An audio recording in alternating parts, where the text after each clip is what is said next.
Digital arrest fraud मामले में अब तक मुंबई पुलिस की सबसे बड़ी कार्रवाई सामने आई है। मुंबई पुलिस ने कुल 13 लोगों को गिरफ्तार किया गया है और मुंबई साइबर सेल ने इन 8 मामलों को सुलझाते हुए कई करोड़ रुपए जो हैं इस फ्रॉड का जो है इन्वेस्टिगेशन कर इसका खुलासा किया गया है। हमारे साथ हैं इस पर बात करने के लिए मुंबई साइबर सेल के डीसीपी पुरुषोत्तम कराड़ जी। सर, एक बहुत बड़े नेक्सस का एक तरीके से आपने पर्दाफाश किया है, किस तरीके से इस पूरी कार्रवाई को अंजाम दिया गया? हमारे पास जो 5 साइबर पुलिस स्टेशन है, वहाँ जो डिजिटल अरेस्ट के केसेस है, तो हमने एक सबका एनालिसिस करते हुए अलग अलग जिलों में से एक्यूज को आइडेंटिफाई किया जिनके अकाउंट में पैसा गया। ऐसे फर्स्ट लेयर अकाउंट वालों को हमने आइडेंटिफाई किया और उनको हमने अलग अलग 13 टीम 7 डिस्ट्रिक्ट्स में हमने भेजी थी। उसमें से हमने 13 एक्यूज पकड़े। इससे हमारे 8 गुने डिटेक्ट हो गए। तो एक डिजिटल अरेस्ट के इसमें ये थोड़ा और आगे कार्रवाई भी हम आगे करेंगे और ज़्यादा डिटेक्शन और प्रिवेंशन का भी हम कोशिश करेंगे। सर, 7 जिलों में टीम भेजना एक बहुत बड़ी कार्रवाई है। आने वाले दिनों में और इसी तरह की कुछ कार्रवाई देखने को मिलेगी साइबर सेल की तरफ से? ऐसे एग्रेसिवली हम कार्रवाई करते रहेंगे और सिटीजन्स को प्रोटेक्ट करने का हमारा ये प्रयास रहेगा। जैसे अभी आरोपी पकड़े, बाद में भी ऐसा वर्कआउट करके हम और ज़्यादा वर्कआउट करेंगे इसमें। सर, जिन 13 आरोपियों को पकड़ा है, क्या उनके आगे की लिंक का पता चल सका या उनके आगे की लिंक कहाँ पे, भारत में या भारत के बाहर है?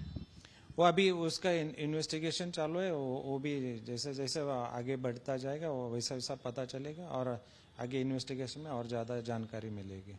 सर, आखिरी सवाल, लोगों से क्या अपील करेंगे? लोग बड़ी तादाद में साइबर फ्रॉड्स के शिकार होते जा रहे हैं। देखो, खास करके डिजिटल अरेस्ट के बारे में मैं सबसे अपील करूंगा कि ये कोई कानूनी प्रावधान नहीं है कि डिजिटल अरेस्ट का कोई भी इंडिया का कोई पुलिस हो, सीबीआई हो, ईडी हो, कोर्ट हो, ये कोई भी बोलता नहीं कि हम आपको डिजिटल अरेस्ट में रख रहे हैं। तो ये एक ध्यान में रखना चाहिए। सेकेंड थिंग कि इसका कोई कानूनन प्रावधान ही नहीं है, लॉ में अपने प्रावधान नहीं। थर्ड थिंग कि अपने घर में जो अगर सीनियर सिटीजन है तो सब घर वालों को इसके बारे में अवेयर करना चाहिए कि साइबर क्राइम के बारे में भी अवेयर करना चाहिए। और ये देखने को मिला है कि सीनियर सिटीजन जब डिजिटल अरेस्ट केस में बाद में हम पता चल जाता है कि वो उनका बिहेवियर थोड़ा सा चेंज हो जाता है। घर वालों ने उनके बिहेवियर की तरफ भी ध्यान देना चाहिए कि उनका बिहेवियर कुछ चेंज हुआ है क्या। तो ये अगर करते हैं और ये तो हम इसको प्रिवेंट कर पाएंगे। अगर किसी को ऐसा कॉल आता है तो उन्होंने इमीडिएटली 112 या 100 नंबर पे डायल करके तुरंत पुलिस हेल्प लेना चाहिए या नज़दीकी पुलिस स्टेशन में जाना चाहिए। अगर ऐसा कुछ केस हो जाता है तो 1930 हमारा जो साइबर फ्रॉड के लिए हेल्पलाइन है, ऑल इंडिया हेल्पलाइन, उस पर कॉल करके तुरंत आप ये जानकारी national cyber crime reporting portal और 1930 को देने चाहिए ताकि आगे का इन्वेस्टिगेशन हो जाए। Thank you.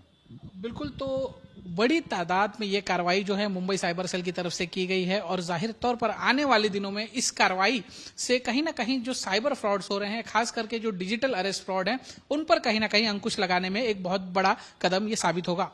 कैमरामैन आशीष के साथ दीपेश त्रिपाठी, मुंबई आज तक।